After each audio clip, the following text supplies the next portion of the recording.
life happened and it didn't work out. So anyways, I had to come back to Nigeria. I didn't see her for like 9 months, if I would say. Yeah, so it was a tough one, I would say.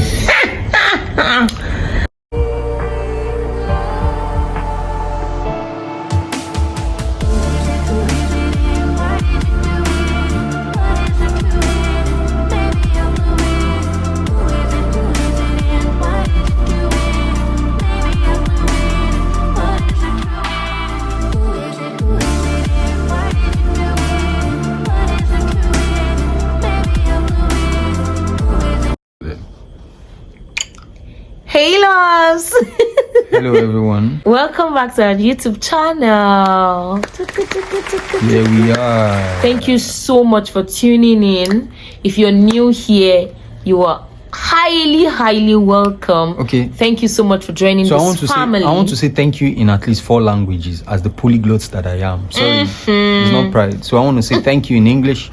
Thank you in Russian, which is spasiba. Thank you in German, which is danke schön. Danke schön. Thank you in French, which is merci beaucoup. In other Nigerian languages, I can say imiete, imielamam, I can say eshe goni, I can say dalu so. Alright, so thank you so much for subscribing to our YouTube channel. We're at 100 subscribers now.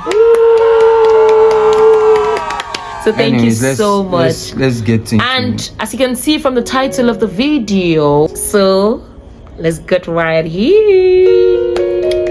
List of questions, yeah, that you guys will be interested in, Okay, the first question is, how long did we court? Okay, so we courted for 4 years. Like I said, actually, it's not 4 years. We courted, I know precisely, because I was the one that was waiting. Okay, I was not the only one waiting. We were waiting together, but I was more on the waiting side. My God. So we courted for 4 years and 9 months, to be precise. Or if you want to be very precise, we courted for 4 years, 8 months, and 30 days.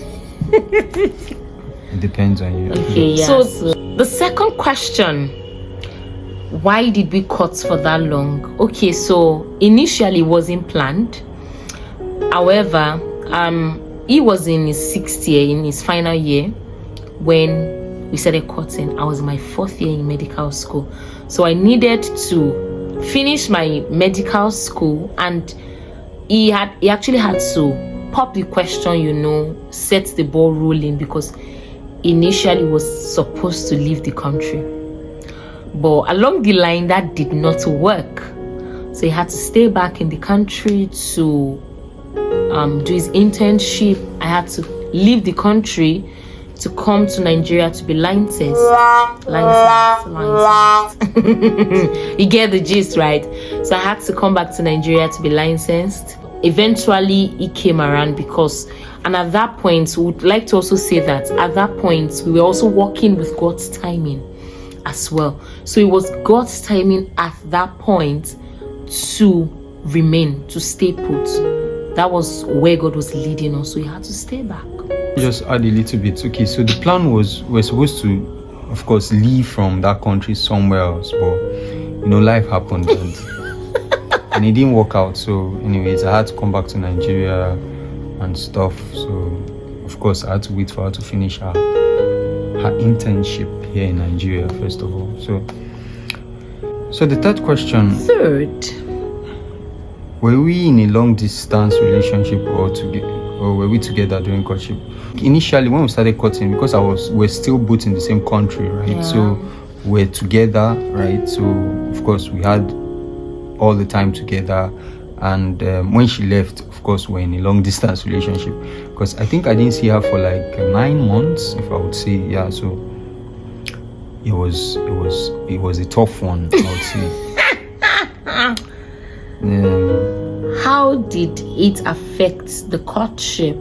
How did it affect the relationship? It did affect it, because before we even started courting, we were very good friends. We did a lot of things together. We went shopping, we went Goliathing If you know, you know. So we had a walk in the park, like walks in the park. So leaving that moment to come over, it was hard, owing to the fact that the Nigerian network is another thing. So there's sometimes we were unable to communicate due to probably he's working, I am studying, or I am working as well. So the long distance actually affected us in a way. Well, which one would you have preferred? The time we were together, the long distance? I don't know. I feel like they both have their pros and cons. Okay. Because, you know, another thing is towards that 9 months when, you know, it was closer to when we knew we were going to be joined in holy matrimony. So I think the pressure was getting worse. Thank God for technology. Thank God for WhatsApp video calls. I think we actually had WhatsApp video calls every single day. So. Yeah, we did. Question now. The 5th question. Were we accountable to anyone about our relationship? Okay, so here we go. Actually, we were. I feel one way we were accountable was we were accountable to a lot. Aside being accountable to our mentor, of course we had the same mentor. Of course we had pastors, leaders that knew about our relationship and knew that okay, these guys were, of course, heading towards marriage. It's not a joking matter. So aside them, I feel we're also accountable to friends actually, because I don't know, we've got spirit-filled friends, okay? So people that they also have the same spiritual understanding like we do. So we rode on the same frequency and we shared the same mindset as well. Sorry to cut you. You know, we had the spirit-filled friends, and you know, is this we still have. Sorry, so much. She likes English too much. Anyways, okay, so you know this saying of when people say, "Oh, you don't owe anybody anything," or you just live life by yourself. Yeah. For us, I feel we owed our friends a lot because, like, I was a leader per se. Like you heard from the Vow video. If you've not watched that, go and watch it. Go and watch it. We'll link it. Okay, so I was a leader in our church setting, and we couldn't let our friends down.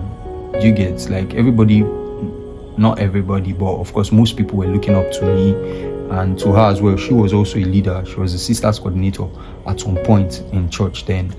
So of course we couldn't let anybody down, like in the sense of like immorality and stuff. So number one, we could not let God down. Yeah, we couldn't. We didn't want to let God down. God. We had the covenant that okay, no sex till marriage, but of course, so that helped us. If there's anything you're taking home, the first thing is God's timing. So we were in tune with God. You know, we knew what God was saying per time. So we didn't do anything out of our own impulsion or out of our own will. And the second thing is accountability. It is very important. You know, you're accountable to God, and even though it looks like God cannot come down from heaven and knock your head at that point, you know, we're also accountable to people of the same mindset. You know, you share the same value system as well. We had mentors that were far away, and we also had friends that were also accountable to. Very important. Okay, so please kindly subscribe to our YouTube channel. It is free, guys. So kindly subscribe and share with your friends. Share this video with your fiancé as well. Yeah, actually. You know, and to your family. For you guys that you know what we mean. Let him watch it. Let her watch it. All right. So we'll come your way next time. Bye. You know, we had this butterflies in my belly. We still do, right? Okay. So we had this sparkling chemistry. Their hugs. And their hugs.